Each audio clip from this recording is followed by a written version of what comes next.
Hello મિત્રો, સ્વાગત છે તમારું આપણી યુટ્યુબ ચેનલ ગુજરાત એક્ઝામ ગુરુમાં। આજે તો તમારા માટે એક જોરદાર એવી ભરતી લઈને આવ્યો છું, આધાર સુપરવાઇઝર ભરતી 2026, જેની અંદર કોઈ પણ પરીક્ષા વગર લાયકાતની વાત કરીએ તો 10 પાસ, 12 પાસ, આઈટીઆઈ કોઈ પણ કરેલું હોય અને તમારા પાસે એક્સપિરિયન્સ હોય કે ના હોય તો પણ તમે એપ્લિકેશન કરી શકો છો। ખૂબ જ સારી એવી ભરતી છે, કોઈ પણ પરીક્ષા કોઈ પણ ફી વગર તમારી આ ભરતી છે। તો આ વિડીયોની અંદર આપણે સંપૂર્ણ માહિતી જાણી લઈ લેવાની છે કે કઈ પોસ્ટ ઉપર વેકન્સીઓ છે, તેની માટે એજ્યુકેશન ક્વોલિફિકેશન શું મળી રહેવાની છે, એજ લિમિટેશન તમારી શું છે અને સૌથી મોસ્ટ ઇમ્પોર્ટન્ટ સિલેક્શન પ્રોસેસ કઈ રીતના છે। ઓકે, તો આ વિડીયોની અંદર તમને સંપૂર્ણ માહિતી મળી જશે। તો ભરતી ચાલુ કરતાં પહેલાં આપણા વોટ્સઅપ અને ટેલિગ્રામ ગ્રુપમાં તમે ના જોડાયા હોય તો જોડાઈ જજો, જેની લિંક આપણે વિડીયોના ડિસ્ક્રિપ્શનમાં આપેલી છે। તો વધુ ટાઈમ તમારો નહીં લઉં, ફટાફટથી ચાલુ કરી દે આજનો આપણો વિડીયો મિત્રો। તો ફટાફટથી આપણે ઓવરવ્યૂ લઈ લઈએ, ત્યારબાદ આપણે સ્ટેપ બાય સ્ટેપ સંપૂર્ણ માહિતી જાણીશું। તો ઓવરવ્યૂમાં સૌથી પહેલાં આપણે ઓર્ગેનાઇઝેશન એટલે કે ભરતી સંસ્થા વિશે વાત કરીએ તો UDAI ઉદય આધાર કાર્ડનું જે છે ઓફિશિયલ ગવર્મેન્ટનું, તો એ આપણી ભરતી સંસ્થા રહેવાની છે। પોસ્ટની વાત કરીએ મિત્રો તો આધાર સુપરવાઇઝર તરીકેની તમારી પોસ્ટ રહેવાની છે। ઓકે, વેકન્સીઓ કેટલી છે તો નીચે ડિટેલમાં તમને જણાવી આપું છું। મોડ ઓફ એપ્લાયની વાત કરીએ તો તમારે ઓનલાઈન જ એપ્લાય કરવાનું રહેવાનું છે।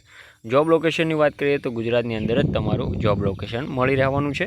સેલેરી અને બેનિફિટની વાત કરીએ તો તમારે સેલેરી આમાં કોઈ ફિક્સ નથી હોતી, જે તમે કામ કરો છો સુપરવાઇઝર તરીકે CSEમાં જેટલા પણ એનરોલમેન્ટ કરો છો વગેરે કરો છો તો એ પ્રમાણે તમારી સેલેરી છે। પરંતુ એ જણાવી દઉં, કોઈ પણ વ્યક્તિ હોય સામાન્ય ઓછામાં ઓછું કામ કરે તો એ 15 થી 20 હજાર તો આરામથી પાડી લે છે। ઓકે, ક્વોલિફિકેશનની વાત કરીએ મિત્રો તો 10 પાસ હોય, 10 પાસ પછી તમે ડિપ્લોમા કરેલું હોય અથવા આઈટીઆઈ કરેલું હોય અથવા તો 12 પાસ હોય તો પણ તમે આની માટે એલિજિબલ છો અને ફોર્મ ભરી શકો છો, જેની અંદર કોઈ પણ જાતના ફ્રેશર્સ હોય કે એક્સપિરિયન્સ હોય બંને ફોર્મ ભરી શકે છે। ઓકે, એજ લિમિટેશનની વાત કરીએ મિત્રો તો મિનિમમ 18 વર્ષ માગેલા છે, મેક્સિમમ 40 વર્ષ છે, તો 18 થી 40 વર્ષ વચ્ચે જે છે એ ફોર્મ ભરી શકે છે। અને એજ રિલેક્સેશન એટલે કે ઉંમર સંબંધી છૂટછાટની વાત કરીએ તો ગવર્મેન્ટ નિયમ મુજબ પણ આમાં તમને મળી શકે છે।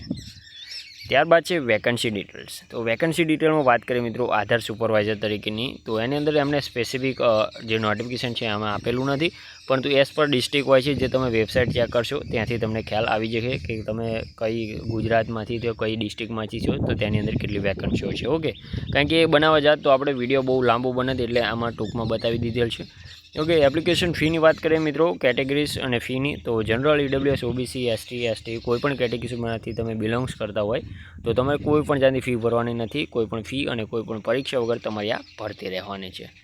ઇમ્પોર્ટન્ટ ડેટ્સની વાત કરીએ મિત્રો તો નોટિફિકેશન રિલીઝ ક્યારથી છે તો 30 મે 2026ના રોજ નોટિફિકેશન રિલીઝ થયું છે અને એપ્લિકેશન સ્ટાર્ટ ક્યારથી થયા તો કે આજે 1 જૂન 2026ના રોજથી ચાલુ થઈ ગયા છે।